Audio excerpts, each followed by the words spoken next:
தமிழர் வியூவர்ஸ்க்கு இது வந்து அடுத்த வீடியோ பாருங்கள்.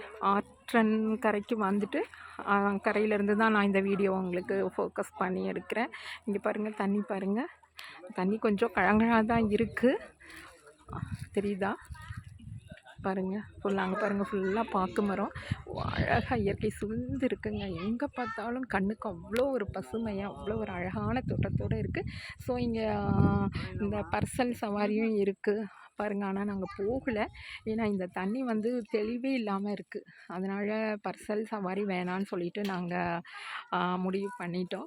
அங்கே பாருங்கள், ஊட்டி மழை தெரியுதுங்களா? ஃபுல்லாக பாருங்கள், ஊட்டி மழை தான் பாருங்கள். வானம் உயர்ந்தோம் வளர்ந்துருக்கா மரம், கொடிகள், செடிகள் எல்லாம் பாருங்கள். ஃபுல்லாக தென்னை மரமும் பாக்கு மரமும் தான் இங்கே அதிகமாக இருக்குது.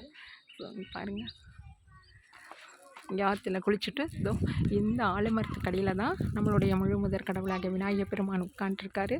அங்கே போய் என்ன பண்ணணும், விநாயகர் பெருமானை வணங்கிட்டு ஏன்னா நான் என்னன்னா இறைவனோட சந்நிதிக்கு போக. அதுக்கு முன்னாடி பாருங்கள், மறுபடியும் ஒரு டைம் ஆரை ஃபுல்லாகவே நான் காமிக்கிறேன், ஃபோக்கஸ் பண்ணி காமிக்கிறேன். பாருங்கள், ஃபுல்லாக இது வரைக்கும்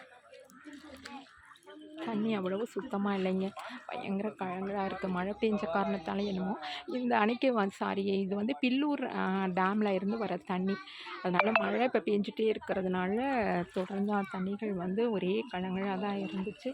ஸோ அதனால் நாங்கள் பைப்லேயே காலை கழுவிட்டு சாமி கும்பிட போகலான்னு சொல்லிட்டு முடிவு பண்ணிட்டோம். ஸோ இங்கே பாருங்கள், இது எல்லாமே கோவிலுக்கு சொந்தமான இடங்கள் தான், இவ்வளோ நல்லாயிருக்கு.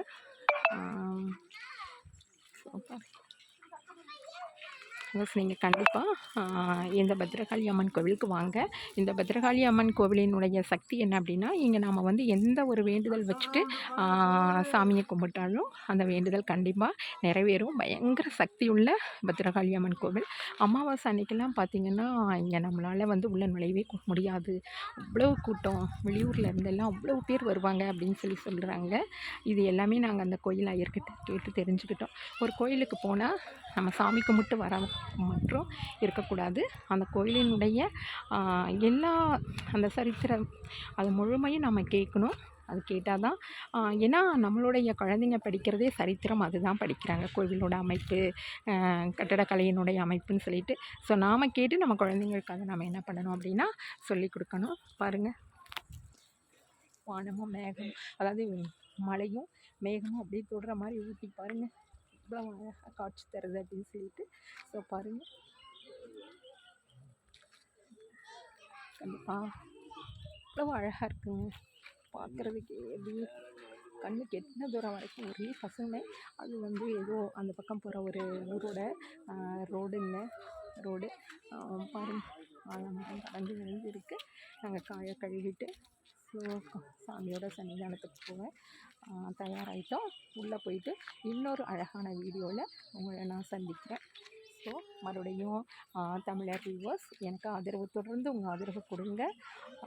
இன்னொன்று என்ன அப்படின்னு சொன்னால், ஷேர் பண்ணுங்கள், கமெண்ட்ஸ் பண்ணுங்கள். நீங்கள் கமெண்ட்ஸ் பண்ணும்போது தான் நான் அடுத்த வீடியோ இன்னும் எப்படி அழகாக எடுக்கலாம் அப்படின்னு சொல்லி எனக்கு தெரியும். இதோடு முடிச்சுக்கிறேன். வணக்கம்.